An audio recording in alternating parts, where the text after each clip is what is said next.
Hey Alice, welcome back. We got a full house tonight. We got a lot of really talented people on deck this evening. David Pena was gracious enough to host us again this evening. And then we also have Will James, the great and powerful, the one and only.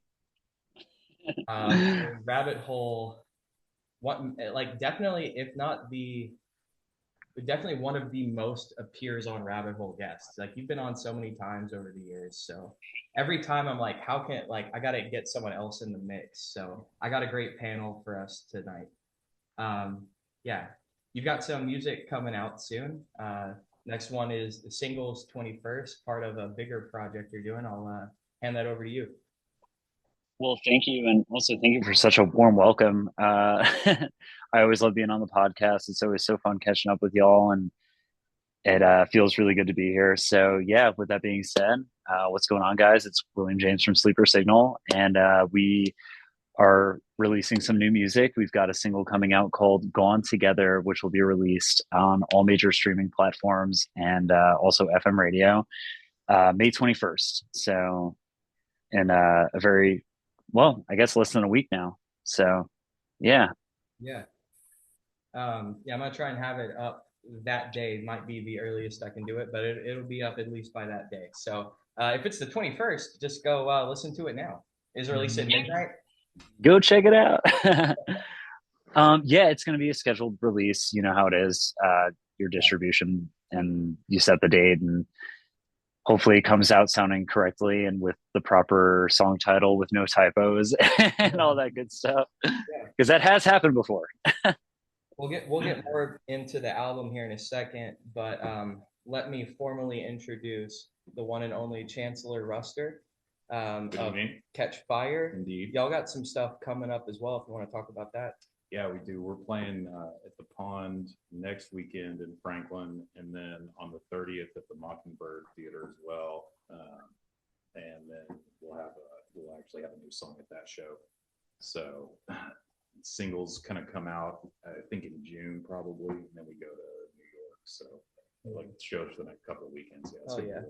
Yeah. It's the first time I've gone to New York, so it's going to be really interesting. I'm excited to go. Yeah. Where are you guys going in New York? Like somewhere in New York City, and Travis knows the name of the venue, but the venue's in Harlem, the place that we're playing. He's told me a couple of times. I totally spaced on it, but yeah. So like I said, I've never been there, so that's going to be really interesting. Our singer's from there, from that area, so she's like got family there. So really you're gonna love it. Harlem rocks. Yeah. And I got a lot of friends out there. I'll tell them to come out. Tell them to show out for you. Yeah, absolutely. Oh yeah. That's what it's all about. We're all in this together. That's so cool.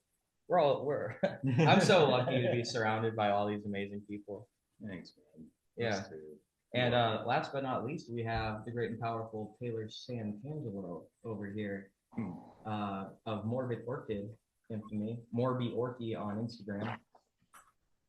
You got anything coming up? We are putting the finishing touches on our second album. I don't really have any set dates, but it's impending and we're excited about it. Yeah. And you're also working at the Ren Fair. People can come see you there. Yes, I'll be working. Yep. Selling jewels, so come along. Oh, nice. When is that going on? It's been the past 2 weekends, I believe, and it will go till the end of this month. Oh, dude, I'm coming to that for sure. Hell yeah. I didn't know that. It's like an hour outside of town, but it's worth it. Totally. It's one of the smaller ones, but it's a good one. Yeah, those are so much fun. I didn't know you were doing that. I either missed it or we skipped over him. This is David. Yeah. I I'm introduced there. I'm like I introduced David first. High priority VIP. as the host. Yes. Oh. As the host. Well, Yeah. David also does this really cool like mixed media visual art. I always get it's Gaze Within. Yeah. Check out Gaze Within on Instagram. That's GAZE, not GAYS. I wasn't gonna say that. That's a completely different page. Yeah, do not get confused. I was trying to look like the thought didn't occur to me. Good, but me Chance too. just Yeah, broke me. I'm sorry. But back to Sleeper Signal, the single coming out on the 21st is part of a larger project, a 14-song album y'all have recorded. So let's talk about that. Sure. Yeah. Definitely a very exciting moment for us. This is our first like full-length album since the inception of what is now Sleeper Signal, which started back in 2019 by myself in New York when I was 23. So this is like a big moment, I think, for me, because it's the first time that I'm not writing either all alone or like Leo coming to me with like a song that he wrote. It's more of a group effort. So very, very excited. Hell yeah. What's the name of that album? We're going to be titling this album Tales of the Misguided Souls. Whoa, that's good. That's really Ooh, you think so? I hope so. That's dark and moody. I can't wait to see the art that goes with it. Me too, because it hasn't been made yet. Yeah. But yeah, if the title wasn't revealing enough, these songs definitely tell quite a deep story amongst the four of us as a band. So I'm very excited. Hell yeah. That's awesome. Yeah. Got any shows coming up, or you just like you're out in Arizona obviously right now, but and I know you just recorded some songs, so I didn't know if you had any shows coming up though. Yeah, so we don't have any shows on the books at the moment, which honestly, like for a change, feels pretty nice.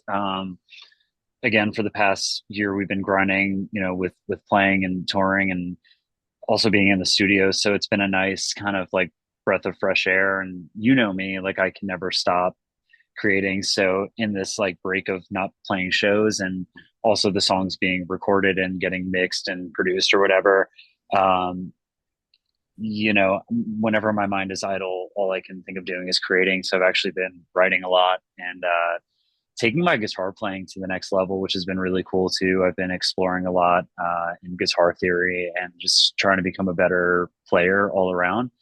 And also being out here in Arizona with my mom, who taught me how to sing, I've been like really working on my voice a lot too and learning some different techniques from her lens as a vocalist and feeling just really good about it. I've been quit smoking for 9 months now, which is thank you. That was a motherfucker. Also, big shout out to Zin. It definitely scratches the itch. And since then, and all the cardio I've been doing, you know, by means of like hiking and also being at a higher elevation, I just feel like it's coming more naturally and from a relaxed mindset, also like feeling melody and harmony in a different way. So in this downtime, just kind of really honing in on my craft as a musician and a vocalist and a creative and trying to take it to the next level. Oh yeah. Yeah, you're a workhorse, man. Like you're always doing something.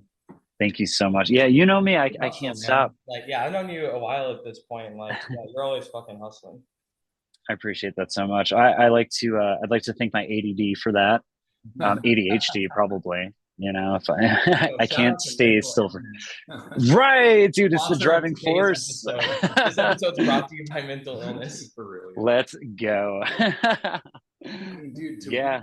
Kind of like this is actually the spectrum right here. Yeah. Sorry. Right, go ahead. No, I just mean like to be any kind of creative. Like I feel like we all kind of have that in a way, like on, like you said, on the spectrum to one degree or another, and like it means a lot to hear you like as an artist and as a songwriter and as a musician like say that, you know, you are kind of focused on constantly I mean, if not necessarily trying to be the best at something, like get better within your sphere of like ability, if that makes sense, you know. Yeah. Like I'm never gonna be Getty or, you know, like, you know, Marcus Miller or whatever as a bass player, but like I'm always gonna be able to get better, you know. So and that was something that like I think I had to like learn to understand and accept, like as a younger like player maybe or like artist, but like you do learn to like lean into your strengths, I guess, you know. For sure. I couldn't agree more, man.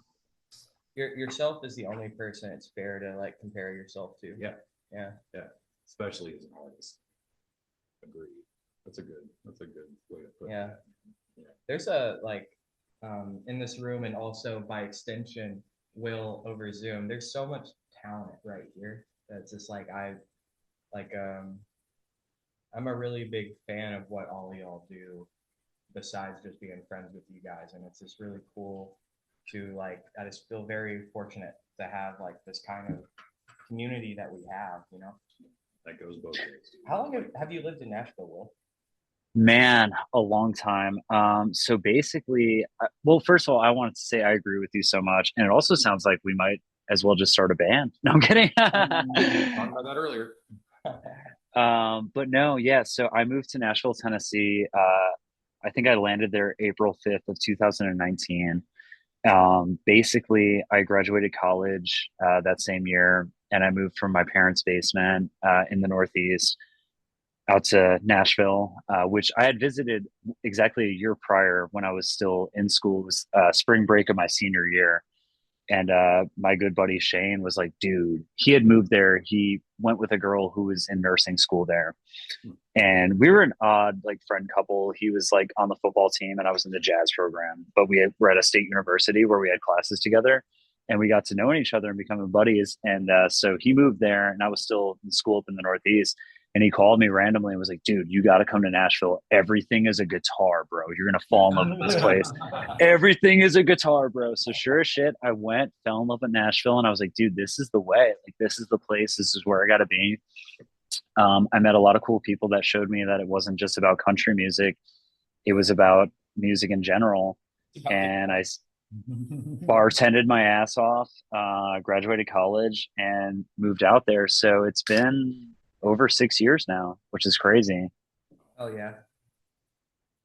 And what a wild ride, honestly. I tell people all the time, I think my life truly began when I moved to Nashville as a young man and also as a musician. So it was a big step. I was scared shitless, and I oftentimes still am. Yeah, I can't imagine moving here in my 20s. Like, I mean, I think I like started playing in my first band when I was maybe like 21 or something like that. And, you know, even then, like Nashville's like a mythic like mecca for musicians, like all over the country. It's like there's LA, like there's Nashville, and there's New York, you know. And those are like the three kind of places that, you know, you think about and you hear about. And I mean, whatever tiny ass little bar town you're playing in. Right. It's really wild to think you're like in your 20s. Like when I hear that, that's so cool, man. I appreciate that. Also, I'm curious because you look pretty young too. I mean, how old are you, my friend? I'm 44. Yeah. God bless, man. I couldn't Definitely tell. don't look like, I agree with Will. You definitely don't look it. Thank you. Like I would have guessed you're around our age, like 20s. Yeah, I got like I did know that, but I forget that. Right. Yeah.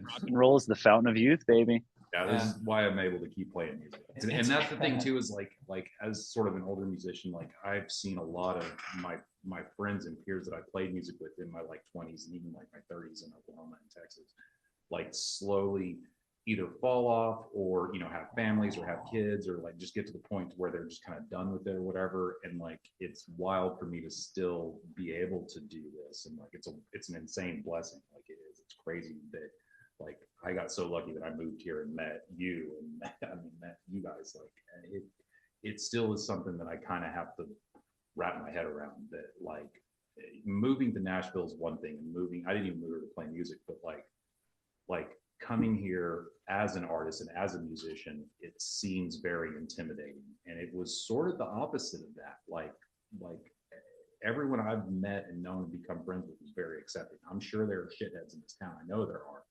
But for whatever reason, like the energy here is really good and really accepting. And that was something that like I did not expect. This is actually the best it's ever been. Really? Like it's progressively gotten better over time. Yeah. I think we have real community here. Yeah. It's really awesome.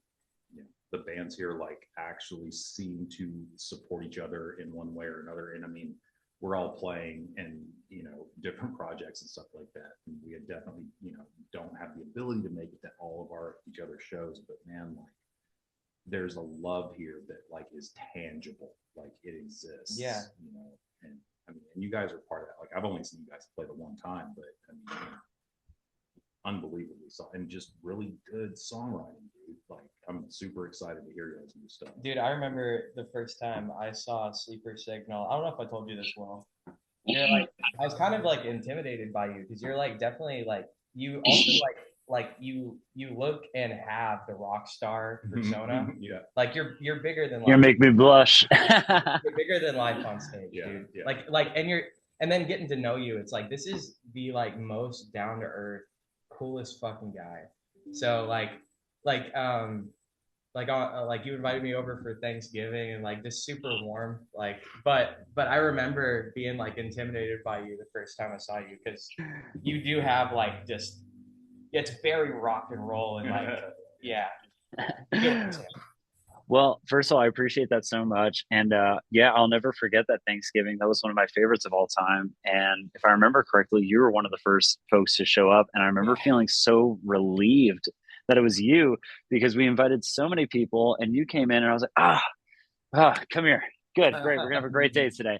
And the Packers beat the shit out of the Lions that day. So I was super psyched about that. Go Pack, go. But yeah, it's funny for me. I feel like I transform on stage to like, I don't want to say like an alter ego, but I mean, you've seen me, I'm a real skinny guy. And I feel like when I'm on stage and I've got my guitar, my band, and my voice carries, I've got a loud fucking voice. It's almost like I evolve into this. It's because I'm Italian, baby. Exactly. You already know. What slurs can I use? I can't use that. Can I get a pass from you guys? I don't think we're the ones to give it. Oh, okay. Yeah. All right. Fair enough. No. You might not be, but I definitely am. My great uncles were some bad motherfuckers from Italy, but no, I'm just kidding. But yeah, Taylor knows a thing or two about spaghetti as well. It's not so much that you are putting on an alter ego, but especially because like a front person as a singer, and I actually think about this like a lot with the people that I play with and stuff. Like it is a thing that you have to turn on, man. Like to big time. Bring, like the way that you need to bring it as far as rock and roll goes, man. And I mean that's a thing that not a lot of people could do. And to like bridge you as a person sitting here talking with you now with that on stage, and like he said, like meeting you in person, it's like an authentic dude that you're sitting there talking to, and then you see the connection between that and what you see on stage. Like that's a big deal, man. 100%. It's for me, it's always been a safe place to express myself and put those intense feelings like into a safe place, right? Like you might not know, like by meeting me, I am a very lovable guy and I love people, but like upstairs in my head, like there is some crazy shit that goes down there. There's feelings of like insecurity, aggression, like feelings that need to go someplace safe. And like music has always been that outlet for me. So like to be on stage, like get that out. Like I've had days where in my mind, I'm completely losing my mind and feeling terrible and feeling angry or feeling like miserable or like just like in absolute like anguish. And then you hit that first chord and you check that mic and it's like everything goes away. Like it doesn't matter, like your girlfriend could break up with you, your house could break down, the dog fucking died, like it doesn't matter in that moment. Like it just disappears. And so for me, it's always been therapeutic. I get that more on stage than I do within my songwriting, at least until the songwriting is over and it's written and recorded and stabled in time. And then it becomes like almost like a journal entry for me where I can reflect back and be like, shit, I remember exactly where I was when I was feeling that way. And God damn, that sounds so good. And God damn, does it feel even better to know that I'm beyond that place. Time to write a new story, Do you enter a flow state on stage or are you very present? So flow state. Okay. I want to say yes, but I want to make sure that I know exactly what a flow state does. I think maybe a flow state means something else to everybody. So for me, okay, I'm going to tell you where I go to, and you can tell me if that's a flow state. Is that cool? Yeah. Okay. I'm also maybe using the wrong word, but No, I think do your thing and I'll see if we're speaking the same language. I think I'm picking up what you're putting down. So you always see me in glasses unless I'm on stage. I'm not wearing them right now because I've got acne going on, which is bizarre. Anyway, I'm under stress right now. But long story short, I don't perform wearing my glasses for a specific reason. I'd like to not see everything going around me, basically, which is great. Also has proven to be a little dangerous. I've almost fallen off stages several times. Not a good idea. Right. And That's it's an like accident waiting to happen, dude. Oh, please. I've got stories, man. That's really interesting to me, man. Like I can only see about this far in front of my face if I don't have my glasses or contacts in. And I've thought about that before, like performing in that regard, because I don't like breaking the fourth wall with the audience very much either. That's exactly it. Try it sometime. It's almost like when the music goes up, like I try to turn the volume down in another aspect. And for me, that's visual. Yeah. So like, I don't know if there's 20 people in a room or 20,000 people or whatever, because I can't really fucking see and I don't give a shit. So it almost like puts me in this like safe space. And then with that, I'm playing my guitar and I'm singing. And yeah, it's weird. If you put me in a room and was like, you need to sing this cover song, I would rehearse the lyrics over and over and over and probably still fuck them up. With my own lyrics, not a chance. Very rarely would that ever happen. And I think it's because I go into this like almost meditative, like I know exactly where I need to be, exactly what I'm feeling. And I feel like I perform from a guitar standpoint much better on stage than I do just noodling around. But I also don't know that because you only know like if you see footage of what you've just done. Sometimes I don't realize like what I just did and how good it is, at least from my lens, until I see it back and I'm like, wow, I can't believe I just fucking did that. Cause like I'm just not like I'm so encompassed in my head in like the moment that I'm like, I can't believe what I just did. Yeah, that's flow state. That's the zone. That's all right. So I hit that flow state, baby. Let's go. No, for real. Like I think that's what you were referring to, right? Is that kind of thing. And I do agree with you that it's probably like like sort of different for everybody. But yeah, I get that. The thing about playing without your glasses, that's really interesting to me. Me too. Like that's that's a really I think that's cool really idea. cool because I feel that way. Like I actually started playing with sunglasses on stage, like in this last band I'm in, and it's the same sort of deal. It's like, oh, this is great. Like now I can actually look at people in the audience and not be worried about like locking eyes with them and it fucking my shit up. Like, can I tell real quick? Can I tell you a funny story about almost exactly what you just said? Go on. A couple of summers ago, one of my best friends that I grew up with was passing through Nashville, and it happened to be on a night that we were performing, and he came to the show, and I played a song called Trouble, which I wrote when I was 16. So, and basically I was like, hey, and this next song goes out to my main man, Justin, because he's been there since the very start, even when I was 16, when I first wrote this song. And I pointed to what I thought was him in the audience. Oh, nice. Nice. He wasn't even in the fucking room, dog. He went to go get a drink. Oh, man. Oh, my God. That's awesome. So, yeah. Good times on stage. Hell yeah. I mean, that's the pluses and minuses of being blind. Uh-huh. I'm blind as fuck too. But like, yeah, no, like just being blind, wearing sunglasses, or like bright ass fucking lights on the stage. Yeah. So you can't see anyone. That's why I started putting the glasses on, man. Yeah. And it actually helps. It's weird. Like it's worse when the stage lights go down because like when it gets dark on stage, like that's one of the reasons I have that maple neck. That's that white wood because like when it goes dark, you can still see it. It's so ridiculous, dude. You don't think about that kind of crap until you like actually get up there and do it, and you're like, "Wow, man, it's dark as fuck up here." Like, well, do you fuck with Sleep Token? Girly Slipknot. Boo. Oh, I love That Sleep was Token. awesome. That I was love awesome. Sleep Token, and that's true. Yeah, that's true. That was awesome. That was great. It's accurate. Yeah, it is. It is girly It slip. is absolutely panty sleep. That's panty. Yeah, that's no, true. not to disrespect. I am aware that they have a new album out. I am also aware that every young lady on planet Earth is obsessed with it. So they must be doing something right. I know that they're prolific songwriters, and it's actually on my. I have like a list of albums that I need to listen to, and their most recent record is one of them. Listen to the last one, the one before this first. Listen to Take Me Back to Eden first, and then I don't know, man. Maybe I don't know him like that. I just know I was going to ask you about the most recent record. Okay, yeah. But I don't know him like that. But yeah, yeah. Like I mean, really, if I was going to be like an advocate of the band, which I am, because like they are prolific songwriters, but their music's insane. The most recent album is what I'm familiar with, and I really like it. I think it's really good.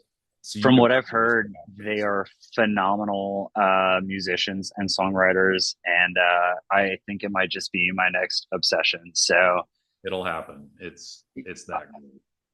And isn't it so amazing that a band can be that big in the rock and roll realm again? I mean, that's exactly what we're after, and everyone else. Bands like Turnstile, which is one of my favorite bands of the modern age. So you can't help but be like, even if you don't listen to it regularly, like you can't not recognize how good it is because it obviously is working for whatever reason. Like penetrated the zeitgeist at this time. Yeah, we were talking about it before you got here, and kind of what you were just saying, Will, is the thing that's so interesting to me about Sleep Token is it's not the most avant-garde, crazy shit that I've heard, but the fact that it has penetrated the zeitgeist and got to the level of like Taylor Swift and Kendrick Lamar, and it's that weird and like actually has a message is like really cool to me. That's like times or some shit. 100% a sign of the times. I get so excited. So I mean, we see people wearing Misfits t-shirts to this day, Ramones t-shirts, right? I've noticed in my day-to-day life, no matter where I am in the country, Nashville, New York, Arizona, whatever, there's kids walking around in Sleep Token shirts. Like that's tremendous. That's huge. That is so meaningful to rock and roll music as it is now. And like, it's almost like when you see that, it's like, dude, hell yeah. You can't help but raise up a double horn to that. Like whether you like it or not, like that shit is going down. That's like Kiss, the Beatles, whatever. So good for them. And yeah. To me, it's a throwback to the emo era like I grew up in, like your Panic at the Discos and your Good Charlottes and your big time My Chemical Romances and your Pierce the Veils. Is like it belongs on Warped Tour. 100%. And to see that music coming back like gives me hope and also like makes me further believe that rock and roll is not dead. It just there's these shifts, we saw it in the 90s with grunge, like it's going to it'll never die. And it's gone back to live music. It's gone back to touring. It's gone back to like the ability for a band to play live and to live into the next morning, for somebody to go home from a show and like be like, I got to find that band on Instagram. Like that's sort of where it's at now. And I mean, you can come up with a great internet clip, or you can come up with a great meme or a great TikTok or whatever. I mean, and my band works on that kind of stuff all the time, but like the live performance, I personally still feel like is like the one true like communal artistic thing that we still have that's still translating in the modern day, in the 21st century, where it's like you actually do connect with somebody not through their phone, but through that fucking sound system in that moment, and like you putting on that personality that's not outside of your own, man. It's just, you without your glasses on. And it's like, that becomes something that people walk away from. And if they walk away from and find you the next day, like that is what we're supposed to be doing. And that's what they were doing back then. It was people were leaving shows and finding bands and trying to figure out how to get a hold of it. It's just now it's way more accessible as far as like you can find it the next day. Yeah. When you, sorry, this is real quick. Well, when you said earlier that it's like, because you can't see, it's like you play the same to like 20 people as like you would to like 2,000 people. Is like, it reminds me of, this is like a kind of a deep cut, but like there's a specific video of Mountain playing Woodstock, and then like I like to watch that next to Santana Band opening Woodstock, and they're all like we won't get into that whole story because it's a whole thing. But Santana, they were kids. They're like 18 years old, tripping peyote. They thought they were going on later. They end up opening. They get moved up, and they're like, "What? How do we do this, bro?" Like, I'm tripping. The sun's out still, like, and they're all kids, and it's like they fucking killed it, right? Like, it's such an amazing thing to see, but you can It's see iconic. That soul sacrifice footage. Oh my god. Soul sacrifice. Yeah, yes. buddy. Yeah. You know the video I'm talking about. It's so good, but they're like obviously terrified because it shows the crowd, and it's like the biggest sea of people you've ever seen. It's fucking Woodstock.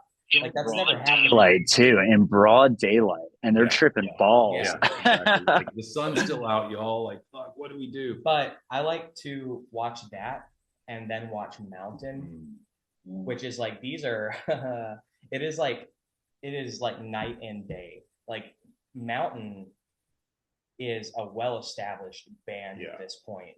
Like, these are not They've kids. been These in are every bar professionals. from one coast to the other at that point. Like, West, one of my favorite guitar players, and he plays the Les Paul Jr., which is my favorite guitar that I own. My Les Paul Jr. Fuck yeah, dude.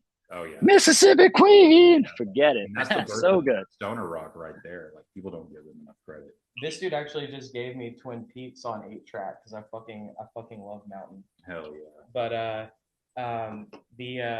I told you Santana was the first concert I ever went to, right? Really? Yeah, my dad took me to see them. I was in 6th grade. It was Santana and Crosby, Stills and Nash. Oh, that's amazing. Yeah. That was your first show? Yeah, it was my first show ever. That's like, you were spoiled. Yeah, right. And then I saw the Moody Blues the next year, which was dude. That's such an insane show. But like, I can hear Santana's guitar tone in my head like to this day. And talk about it. Like, I hear that like Black Magic Woman soul sacrifice. Like, just like, dude. Oh, but the reason I brought up Mountain. Yeah, my dad was great. When they played Woodstock, it's like they were so cool. Like, they are so chill.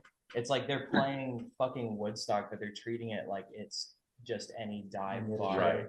And like, that's what you reminded me of when you're talking about like not being able to see and like that helping you get into the zone. Like, that's such a cool trick because it's like, yeah, you should put on the same show for an empty room that you should for an arena. Absolutely. Right? It's like, that's how that should work. Yeah. And every band, like, I think every band that's played like more than, been a band and written songs and played more than 5 shows has been in that situation where like we've been in a room that was just like the other bands and their girlfriends that were there. Yes. You play and that's it, and you do. That's exactly right. Like, you play the same way as you do in rehearsal. You play in rehearsal like you are planning to play on stage because that's what you're doing. And I mean, and it's a wonderfully transcendental experience that is never matched. I tried to walk away from it and you can't do it. Like, once you've done it, like, if that's what you're meant to do, like, I'm not a great artist in a lot of ways. I'm not a whatever. That's like, not true. But I have. You're one of the best bass players that I know. And we're in Nashville, so. Thank you. That means a lot, especially like, that means a lot. Man. You almost made me cry just then. Like, you really did. He gave me a little. Man, for real. You like, gave me a little tear. You like have so many different projects under your belt, and like, you're a very versatile artist. Like, you don't give yourself enough credit. Thank you. Yeah, I'm very lucky. I'm very lucky to have artists. That's the thing, is like the collaborative thing. Okay, and this is sort of where I was going with that. Is like I think a long time ago, I realized like I love Nine Inch Nails, but I'm not going to be Trent Reznor. Like, I can play really cool bass parts. I wish to more really people cool guitar parts. felt that way. And yeah, like I'm not gonna be Trent Reznor. Yeah, like accepting your ability. It's not necessarily accepting your limitations, but it's like, I could be really good at this thing, and I could complement this other thing. And once you kind of understand like where you stand, like as a one individual, you see how the artistic community comes together. That's why I call you the center of the dream catcher. Like, you know what I mean? Like we all sort of like coalesce around that beat, that one beat in the middle, man. You know. Thank you. And I don't know. We are very lucky as artists, especially in this day and age with where we're at.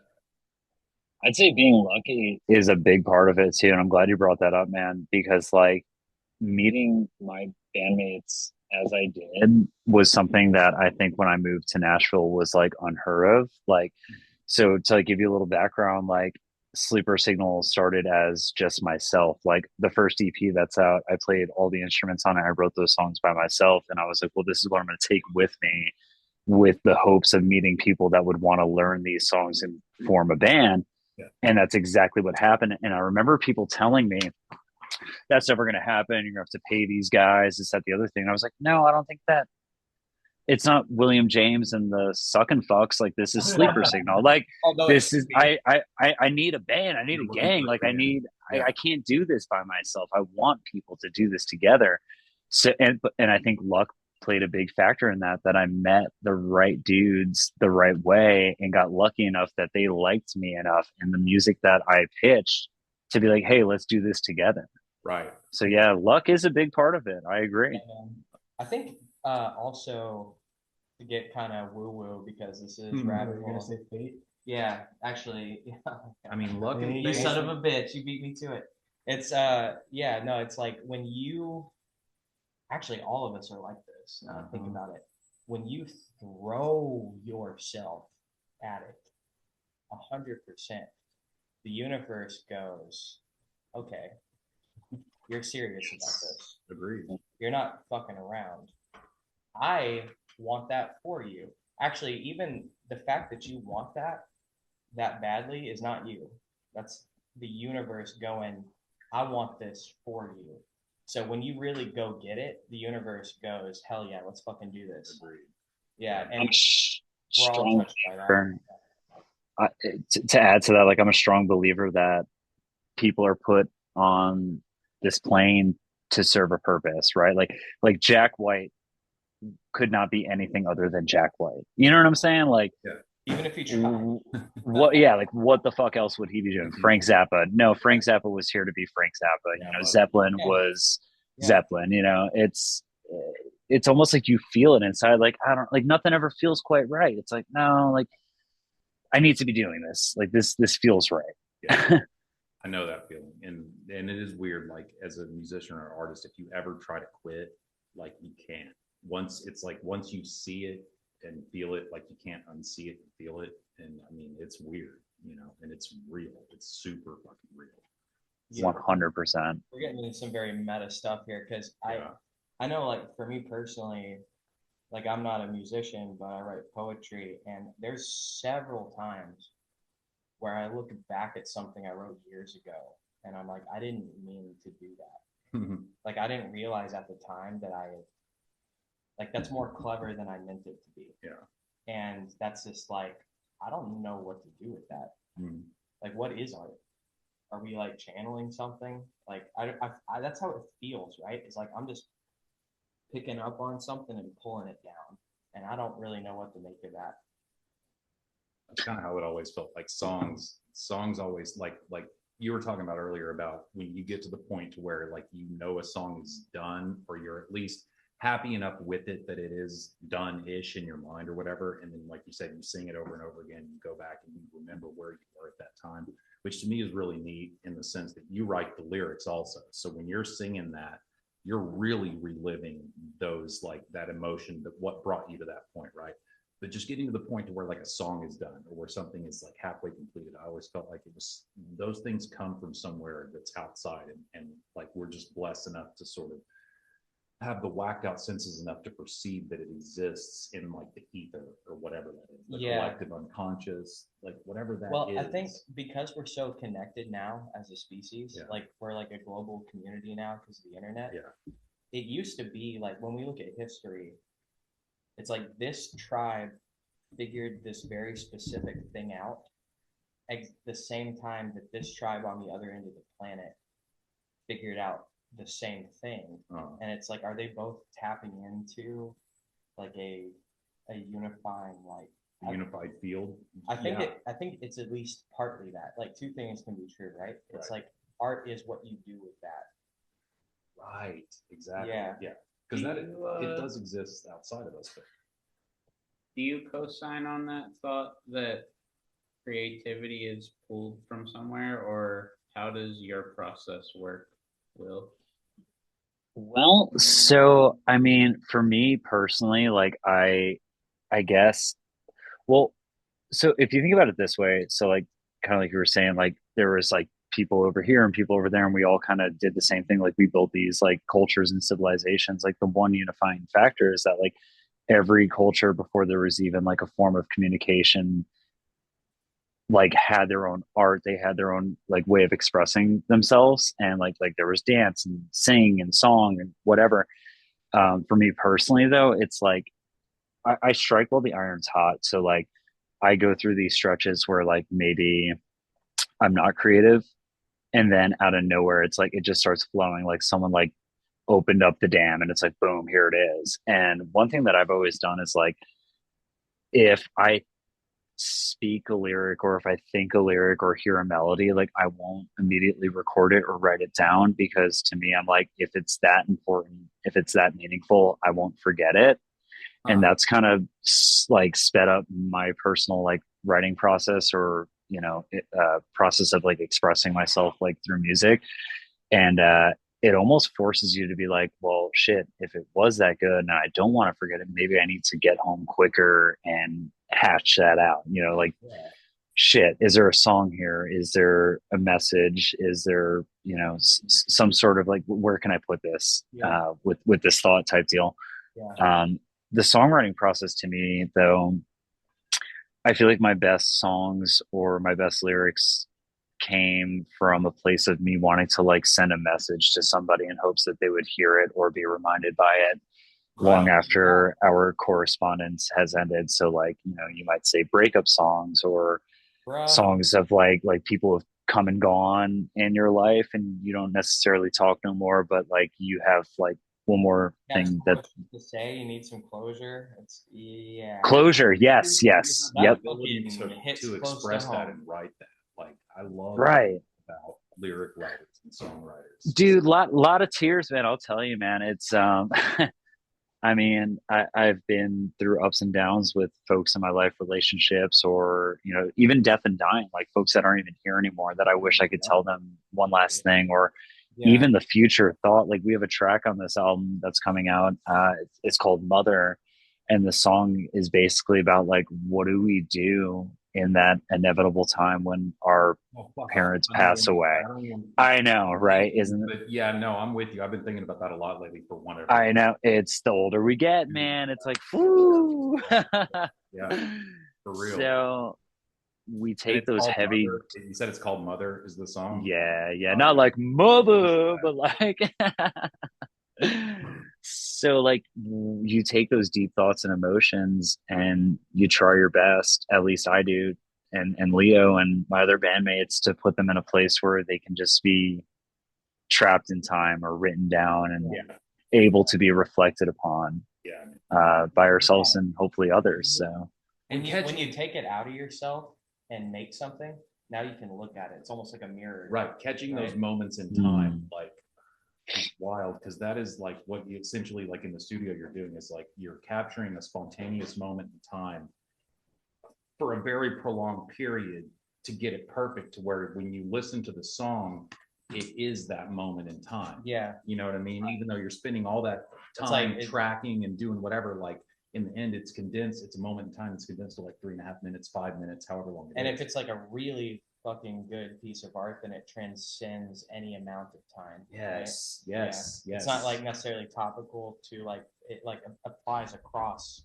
Right. It's applicable. What do they say about the Bible, where it's like it's written for you but not to you? Right. Exactly. And that was what. Okay. And not to get nerdy and Lord of the Ringsy, but that was Tolkien's whole thing. Not on this show. We get nerdy. Right. Absolutely. Things we could. Tolkien talked about the fact that people were trying to equate his work on a 1-to-1 ratio in an allegory sense, like the ring equals nuclear power, or the ring equals not. And Tolkien always said that he hated allegory. He didn't approve of a one-to-one. Oh, he okay. wrote it with applicability in mind, which was it relates to the individual reader. So for me personally, the One Ring in Lord of the Rings is addiction.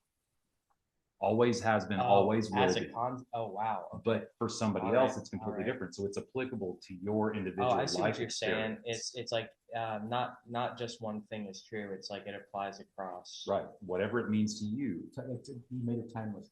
Yeah. Yeah. Let's turn to professional Silmarillion correspondent Taylor Santangelo. Yeah, buddy. You have any thoughts about what they're saying about Lord of the Rings? I think Chance nailed it. He did hate allegory. The way I've heard it though was he was a Christian himself, and Catholic.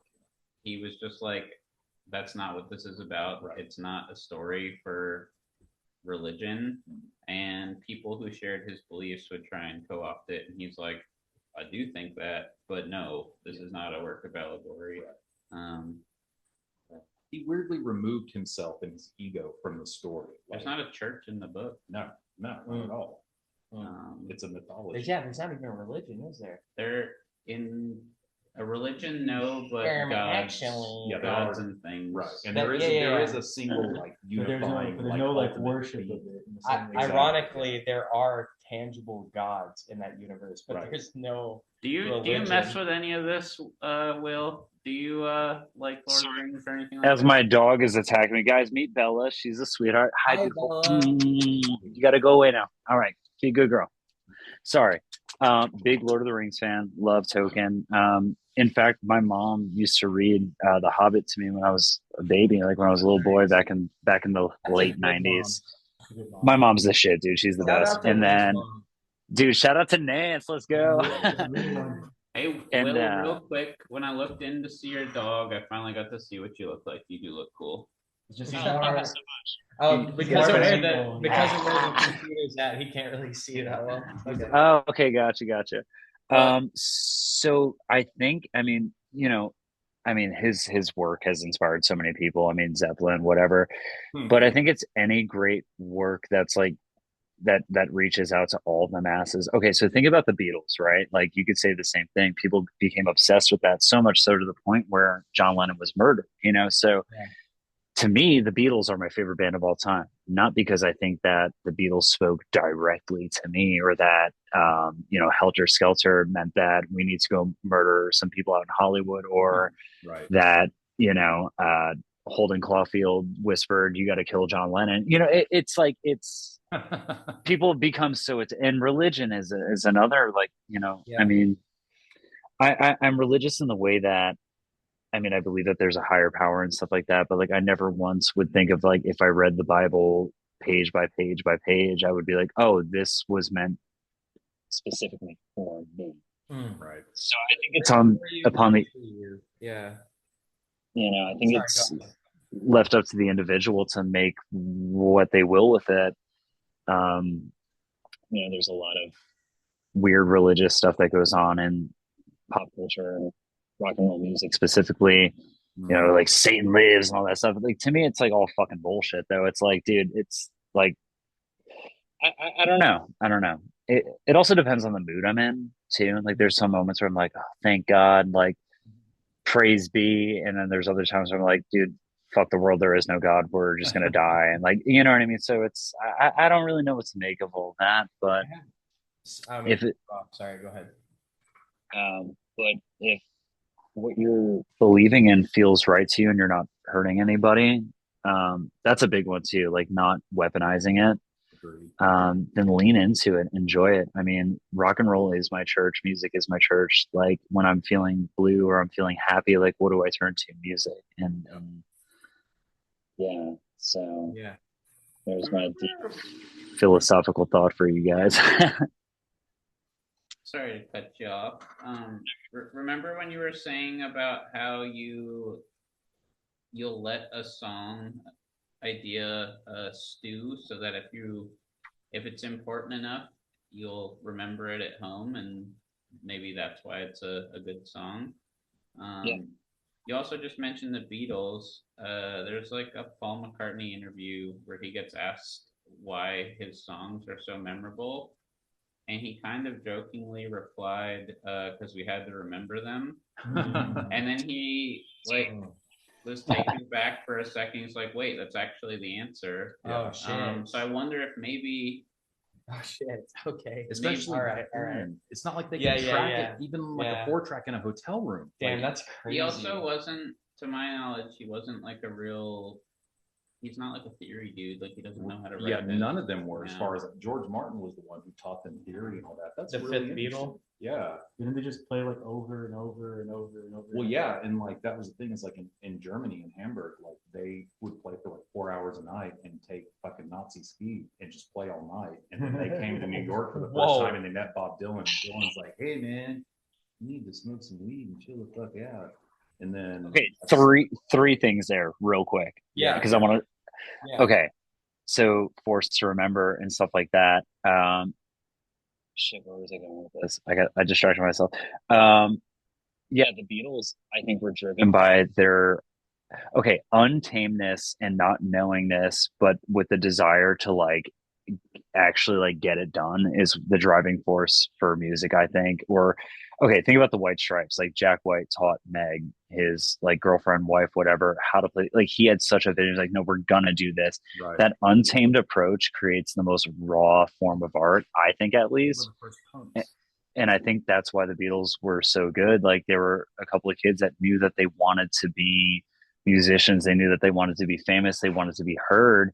They had to build the chops to get there. And that's why every album tells such a story. And when you go back with a band like the Beatles, I, for one, am like, how the fuck did they do that? I think it's because they didn't know. They just knew what they wanted to hear and made it happen, which is so incredible. Yeah. Second, I just saw Bob Dylan 3 nights ago. Oh shit. Yeah.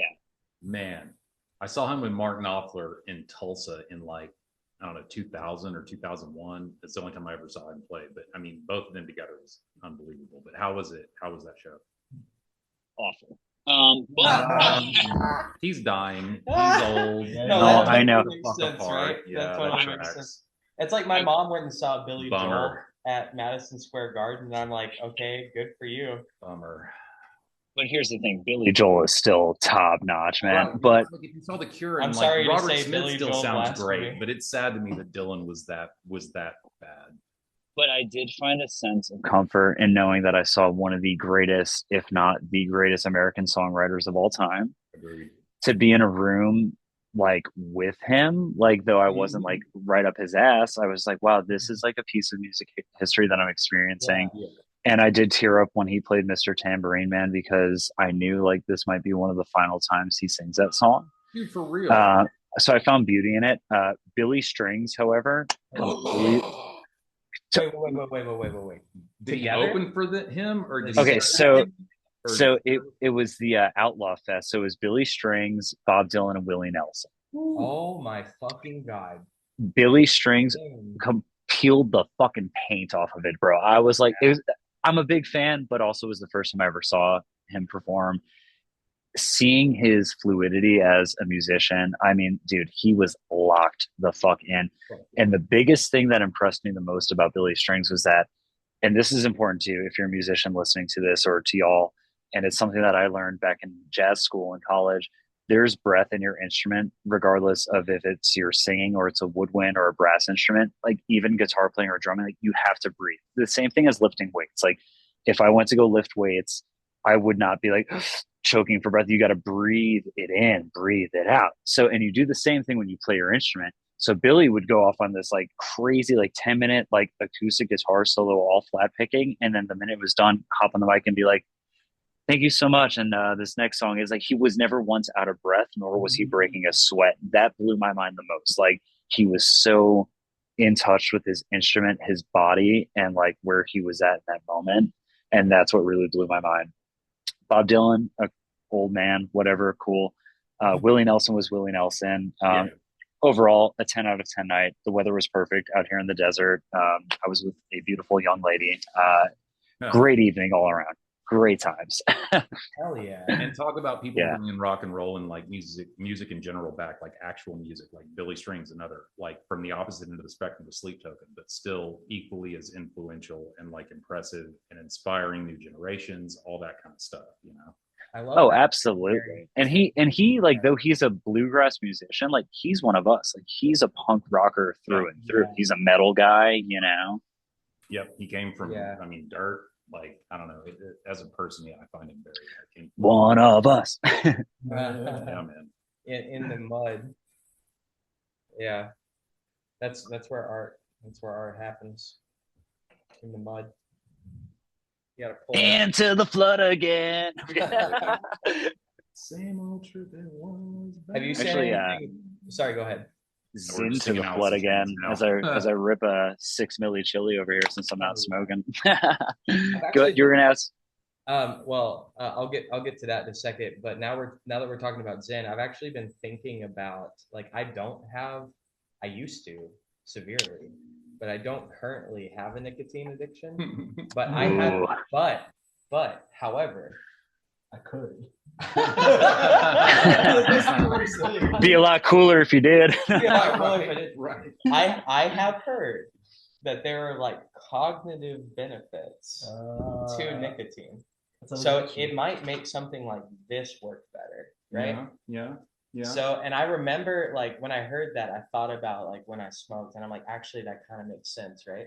It's a reason that's legal because it does kind of make you a little bit more productive, doesn't it? It's very social. I mean, you know. What do you think about that? No. Maybe just like sleep an extra 20 minutes. Oh, okay. Like, all right. Maybe get sleep like a human. Yeah. Yeah. All right. Fair enough. I support that the most, sleep, because we don't get enough of it. I'm with you on that. It's in the name, sleeper signal. Right. Like coming up with a good band name is not easy, man. You told me this the first time you came on, but I gotta pee. So why don't you tell them where sleeper signal? Yeah. Give me the lowdown on that. Well, first of all, let it rip. Hope it comes out okay. Of course. My little piss joke. The sleeper signal name, this is fun. First of all, thank you for thinking it's a cool name, because when you think about naming a band, you kind of have to have it sound cool or catchy or good. Right. But that wasn't really what was on my mind when that came to mind the first time. I was younger. I was playing in a band with my older sister Danielle called Quiet Giant, and we were good. We were like an indie shoegaze band, and we were pretty well known in the like the New Haven, Connecticut like indie rock scene. Very different than what I do now, but it was some of the most fun years of my life, especially as a young man. Again, I was like only like 19, and I had left the band when I was 21. So anyway, Danielle and I, my older sister, were driving somewhere to a gig or coming home from a gig or whatever. And I was in the passenger seat, and I was very fucking high. This was in a time where I still smoked a lot of marijuana. And there was a car in front of us on the highway, and it had their turn signal on for like miles, like as if they were going to switch lanes, and they just wouldn't. And I was like looking at this turn signal, and I was like, fuck, I wonder if this guy's ever going to like switch lanes. Mm-hmm. And I looked at and she commented, and she was like, yeah, this guy's turn signal has been on for like miles and miles and miles. And I was like, yeah, I guess that's a sleeper signal, huh? Wow, man. That's awesome. And so she said to me, she's like, that would be a sick band name. And I was like, dude, you're not wrong. Yeah. So then it came to fruition that I would start this like band, even though it was just me. And I was like, I'm going to name it Sleeper Signal. And then I thought deeper about it. I was like, how can we make this sound less like a stoner in a car with his sister? Just like, and then I thought, well, they keep saying rock and roll is dead and rock and roll sucks and no one's listening anymore. And then I thought to myself, well, maybe I could write a good enough rock song that would like be the signal to awaken a sleeping generation that's like thirsty for new rock and roll. Far out. That's awesome, dude. Like that's one of the best band names I've ever heard. No, for real, that's great. That's great because it comes from like two different places, you know. And I mean, how many times, like I don't know, for me, like I've had those moments where I just, like you said, in the middle of the night, like behind some car that, or whatever those ideas come to you, and you're like, man, that'd be a really good song title or band name, and then you just forget it. And I love that Taylor brought it up too, like what you said about if it's maybe not even necessarily like a good enough idea, but like a good enough idea, it'll come back to you. You know what I mean? I don't know. That's really good. But yeah, it's alliterative. Like it's one of those band names. Like I would always tell. I've played in some bands with some ridiculous band names, and like I would always tell my members of those bands, you don't want to have to repeat your name 3 times in a noisy bar to a drunk person who asked you what the name of the band that you tell play me in about it. is. Rhetoric rabbit hole. Yeah, Right. It's such a fucking like. Right. You had anything to drink. It's like say that 3 times fast. And I've had to spell that out for people when I talk about it. But it's a podcast. You know, it is what it is. But it's still alliterative and it's still like memorable once you kind of like get past the mouthful. I guess. Like I mean, I played in Quentin Cash band, and I would have to say that to people in bars like. That's not even the craziest band name you've been in. No, yeah. Say that one again. I played in a band with 2 bass players. I played right-handed bass, and then we had a left-handed fretless bass player, and we were called Dr. Bubblegogger's Swamptown Sideshow Extravaganza on Wheels.